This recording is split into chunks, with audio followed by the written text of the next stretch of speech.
quick RiderCamTV video, and we've had a lot of questions about ferries and how they strap the bikes down on ferries. So as you can see, we're on the Motorbike in Spain, and we've put all the bikes within a hair's distance of each other. And then what this guy is doing is with one of these pads here, that goes on the seat, and one of these ratchet straps goes from one side of the bike to the other side of the bike, and it fits into one of these yellow cross things, which you can see just there, and literally straps the bike down. And hopefully you'll be able to see this guy strapping down that green Kawasaki, and that will show you that they're really safe. And the best way to park them out is to just be guided by them.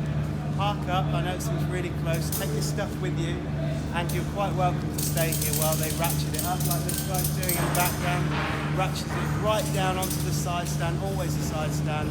Some people leave it in gear, some people don't. There's no real worry about leaving it in or out of gear. And then once they've ratcheted it down, that is it, and it's safe as houses. I say that, I hope mine doesn't get broken on the trip, but I've never had a problem so far. So I hope that sorts some of the questions out, or answer some of the questions that people might have about how their bikes get on a ferry and strapped across. Obviously some ferries are a little bit different, but drop my bags. If you like the video, give it a massive thumbs up, hit the subscribe button, and we'll see you in the next one.